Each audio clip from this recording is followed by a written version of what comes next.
Graça e paz. Eu gostaria de compartilhar com vocês uma reflexão sobre a palavra de Deus. E eu gostaria de ler Abacuque 3, o versículo 19, que diz assim: Jeová, o Senhor, é a minha força, e fará os meus pés como os das servas, e me fará andar sobre as minhas alturas. O livro de Abacuque é um livro muito específico na Bíblia. Ele trata sobre o silêncio divino.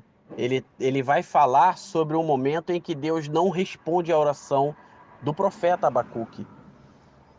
O nome Abacuque significa abraço ou aquele que abraça.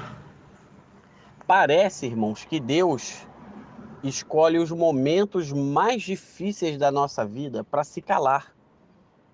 Eu estou lembrando aqui dos discípulos no barco.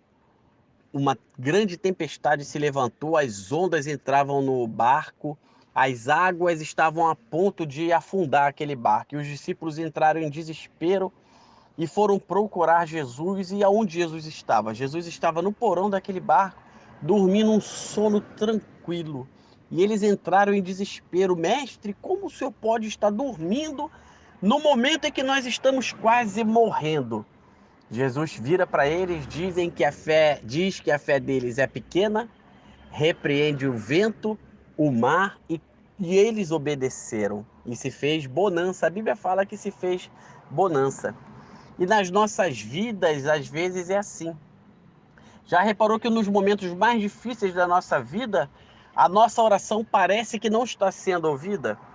Parece até que Deus escolheu os momentos de crise para ficar calado. Nos momentos que a gente mais precisa dele, ele fica calado, ele não responde às nossas orações. Mas eu quero te falar um negócio nesta hora. Homens e mulheres de Deus não estão livres das crises. Sabe qual é a diferença? É que homens e mulheres de Deus não permanecem na crise. Deus, ele sempre está pronto para nos responder. E eu gostaria de conversar um pouco com você sobre esta questão. Abacuque não foi o único profeta na Bíblia a questionar o silêncio divino. Jeremias também fez isso. Jó também questionou a oração dele que não estava sendo respondida. Por que que Deus não responde? Talvez seja porque ele já falou de maneira grande. Talvez seja porque ele já falou abundantemente. Quer que você faça aquilo que ele já te falou. Às vezes, Deus já determinou para nós fazermos as coisas, só que nós não obedecemos a voz de Deus.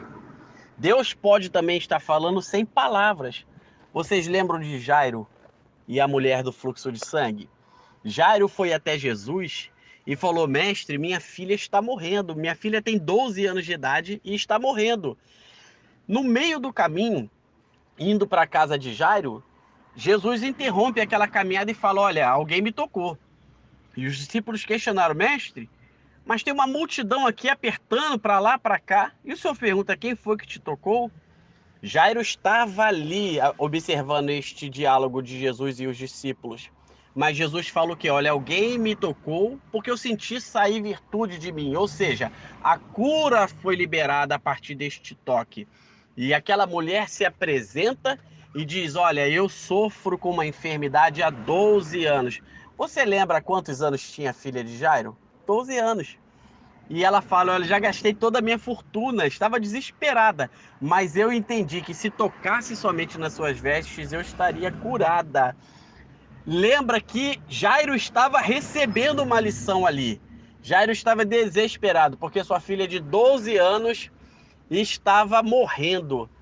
E quando eles chegam na casa de Jairo, aquelas pessoas que estavam ali falam: Não perturbe mais o mestre, porque ela já morreu.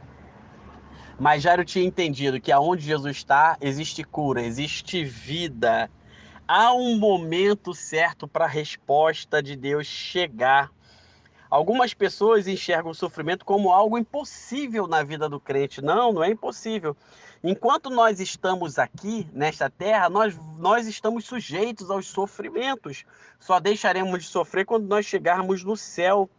Jó, voltando a falar de Jó, ele não sabia por que estava sofrendo, mas Deus só permite o sofrimento a quem ele confia. E eu digo para você nesta hora, Deus, ele confia em você. Se você está passando por alguma luta, se você está passando por algum problema, talvez seja um problema que você não enxergue a saída, não enxergue a solução, mas Deus diz: eu confio em você. Permaneça firme, permaneça sem se abalar, confiando nas minhas escrituras, porque Deus fará uma obra que ninguém vai acreditar na sua vida. Deus, ele fará exatamente isso na sua vida. Às vezes nós pensamos, por que tem juízo de Deus na nossa vida? Aonde tem juízo, tem arrependimento, tem conserto. É tempo de nós entendermos aonde nós precisamos nos consertar. É tempo de nós entendermos aonde nós precisamos reparar as brechas que foram deixadas por nós ao longo dos dias, ao longo dos anos. Porque se há juízo de Deus é porque ele quer trazer o arrependimento das nossas vidas, ele quer fazer brotar em nossos corações o arrependimento. Abacuque entendeu isso. Abacuque era um soldado e a posição dele era estar na torre de vigia. Abacuque não estava na posição dele, Abacuque tinha descido do posto dele e tinha ido para o meio do povo. E no meio do povo se escuta murmuração, se escuta reclamação. Abacuque era um profeta e o profeta não pode ficar no meio do povo. O profeta, a profetisa, tem que estar na torre de vigia. Aonde é a sua torre de vigia? Eu te pergunto isso nesta hora. Para onde você precisa voltar? Quando abandonamos nossa posição, nós começamos a murmurar, porque a gente começa a ouvir a murmuração do povo. E a torre que você deve estar? A torre é um lugar de comunhão com Deus. Deus está requerendo isso de nós nesta hora. Abacuque, quando entende a posição que ele deveria estar, ele retorna para lá. E aí Deus resolve falar com Abacuque. E Abacuque responde a Deus de uma maneira tão maravilhosa.